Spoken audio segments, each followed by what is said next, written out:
Every self-improvement system you've ever tried was designed to feel like it's working. That's the problem. The journaling, the accountability posts, the morning routines you built and rebuilt, none of it failed because you weren't trying hard enough. It failed because the approach itself is wired to produce the feeling of progress without any of the actual results. And the more content you consume trying to fix that, the deeper the loop gets. Most people watching videos like this one right now are already caught in it. The question isn't whether your system is broken. It is. The question is, which part broke first? And there are exactly 3 places it always cracks. The last one is the one nobody in this space wants to name, because naming it undermines the entire self-improvement industry. Stay with me on that. But first, here's the number that should make you stop and actually think. 92% of people who try to change their habits fail within the first 3 months. Not most, not a lot, 92%. And the wild part is, the majority of those people were watching self-improvement content the entire time. So if the videos aren't working, the books aren't working, the planners and the routines and the cold showers aren't working, something much deeper is broken. And that's exactly what we're getting into today. Here's what this video is actually about. You're not failing because you're lazy. You're not failing because you lack discipline. You're failing because the whole approach you've been taught, the announcing, the planning, the consuming, is working directly against your brain's wiring. Most channels won't tell you this because it undermines the content itself. But the white room doesn't run on comfort. It runs on what's real. So we're going to break down the 3 actual reasons your self-improvement keeps collapsing. And the last one is the one almost nobody ever names. Stay with me on that. Let's start with the second most important thing, because it's the one that'll make you rethink everything you've been doing up until right now. Research from Duke University shows that habits drive about 40% of your daily behavior, and some researchers put that number closer to 43%. Think about what that means. Nearly half your life is already running on autopilot. Behaviors you didn't consciously choose in the moment, just patterns your brain locked in over time. So the real question isn't whether you're programmed. You already are. The only question is, who wrote the program? Most people never ask that question. They just keep consuming content, watching videos, reading threads, building elaborate morning routine spreadsheets, and calling it progress. And here's the thing, your brain actually agrees with them.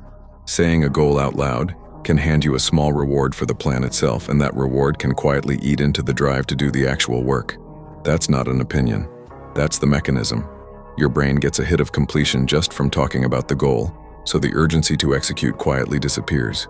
You feel productive. Nothing changes. This is the research trap.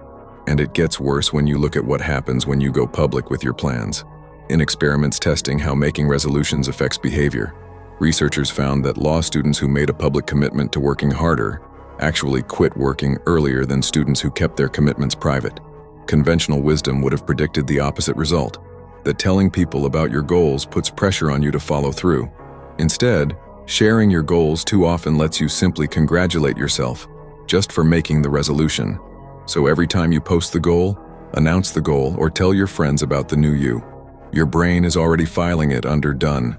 Identity-related behavioral intentions that had been noticed by other people were translated into action less intensively than those that had been ignored. The white room doesn't announce anything. It executes. And there's a reason that framing works, because silence isn't just a personality trait, it's a neurological advantage. Now here's the thing I promised you I'd get back to. The reason your habits actually die. And it's not what you think. Most people frame habit failure as a willpower problem. They ran out of energy. They got busy. Life happened. But that's the surface explanation. The real failure point is identity conflict. When who you believe you are clashes with the behavior you're trying to build, the behavior loses every single time. Trying to quit smoking and I don't smoke are not the same sentence. One is a battle you're fighting. The other is just a fact about who you are. The habit that survives is the one attached to an identity, not an intention. And the reason vague goals make this worse is because habit change isn't a battle of discipline. It's a game of rewiring your neural circuitry. Your brain cannot act on exercise more or be more productive. It needs specifics. Exact time, exact place, exact trigger. Without that, the behavior never gets encoded, and the identity never shifts. You stay in planning mode indefinitely, which, as we just covered, actually feels like progress. That's the loop. Research feels like growth. Announcing feels like accountability. Vague goals feel like freedom. And none of it produces any actual change. You cannot outwill an automated habit. Replacing habits requires creating a competing neural pathway and repeating it long enough for the brain to adopt it. That's the biological version of what the white room is actually doing. It's not about motivation. It's about repetition until the new behavior becomes the default, until skipping it starts to feel wrong. That's myelination. Repeated behavior loops, physically strengthening neural pathways until the habit stops feeling like effort and starts feeling like you. The widely cited average for habit formation is around 66 days, and behaviors become automatic over 5 to 8 weeks depending on complexity, which explains why most people quit right before neural automaticity even begins. They stop at week 3, week 4, right when it's hardest and right before it gets easy. They quit during the construction phase and then conclude that they're just not the type of person who can change. So here's what the reboot actually looks like. Stop announcing. Stop planning in public. Stop treating research as action.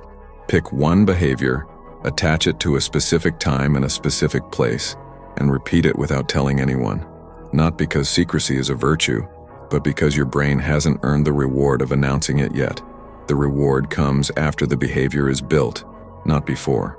Shift the identity first. Stop saying you're trying to do something. Start saying you're someone who does it.